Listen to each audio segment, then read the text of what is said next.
Hey everyone, and welcome back to Skish. Today we are going over episode 9 of Gundam Gquuuuuux, so let's jump right into it.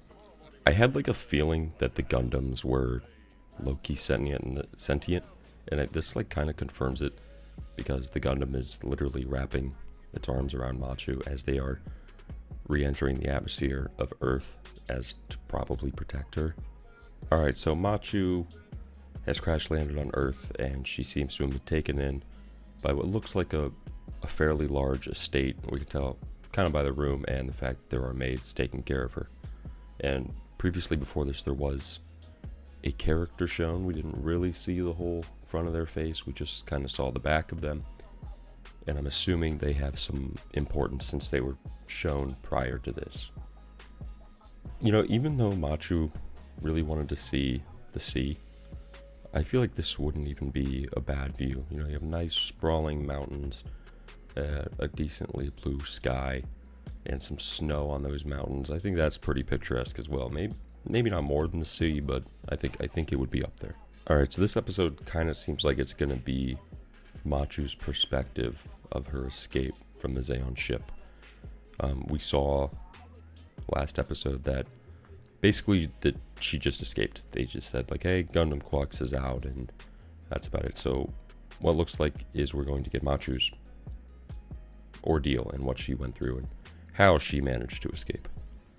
Alright, Machu's getting a lot of messages. Some look like they're from her mom, maybe some classmates or so. Because if you recall last episode,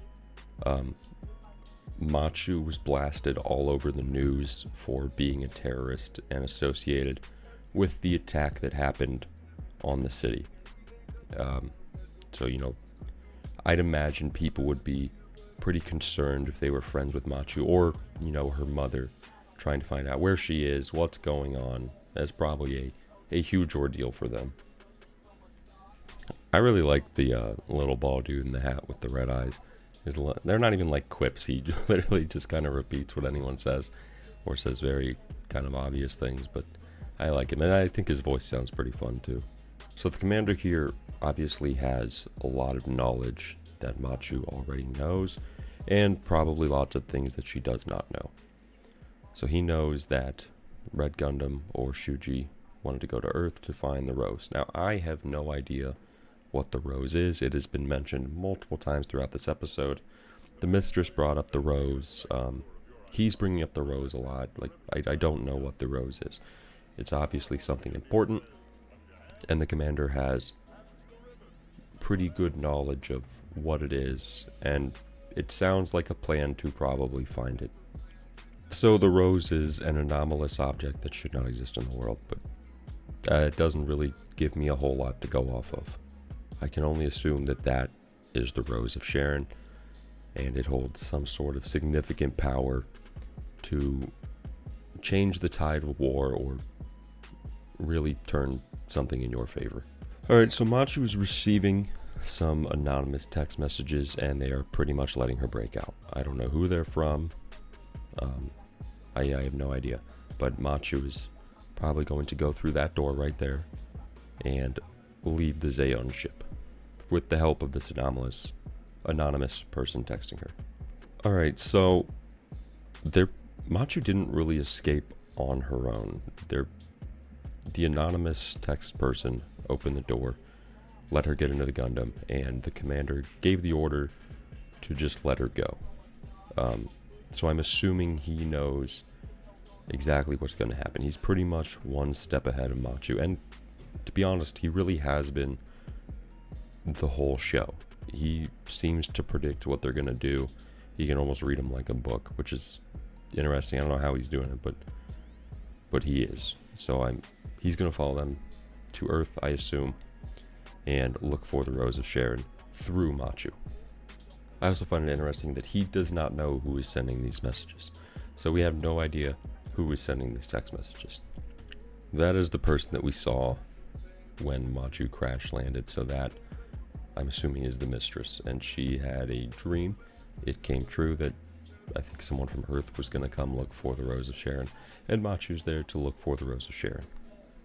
So I think we figured out what this estate is. It really, I think it's just a huge brothel, pretty much. And yeah, that's it. The place is just a huge brothel. It's like an interesting position where on one hand you have Machu, who really doesn't like being in space and wants to be on Earth, and then on the other hand you have the mistress here who hates being on Earth because she feels trapped. Well, she literally is trapped, and then wants to live in space because it seems free.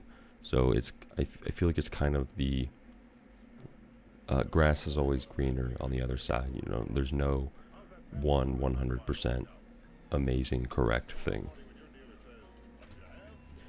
I don't know, this may be just a hunch and a bit of grasping at straws here, but the officer in red, I would maybe assume, is Char. I don't know. Again, I said I'm just grasping at straws here, but as far as I can tell, he was one of the only characters to wear like fully red. It seems like most of the other Zeon officers are wearing green. Again, grasping at straws here. To kind of reaffirm what I just said, we did see Char fight a white mobile suit before the huge explosion and him and the red Gundam disappeared. So, again, kind of grasping at straws. Maybe in her dreams it was Char, and she did mention that he dies fighting, so that could mean that Char is actually dead. Okay, so they set fire to the entire mansion to help Machu and the mistress escape. I don't know if they intended to set fire to the whole place or it just spread, but the whole thing is up in flames now.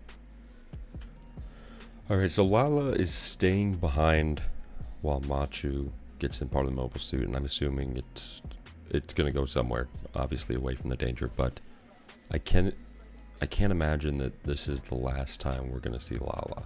You know, she seems like a rather important character, and the scene where Machu was talking to her on the swing, right at the end of that, she like turned her head kind of backwards into the side, said her name, and they really seem to have put a lot of emphasis and importance on that one scene with her saying her name. So I really do not imagine this is the last time we're going to see her. This has almost nothing to do with the show, but it's something like I personally find kind of cool. I'm super interested in like UFOs and USOs, which are unidentified submerged objects. And this scene totally reminded me of just a USO diving into the water.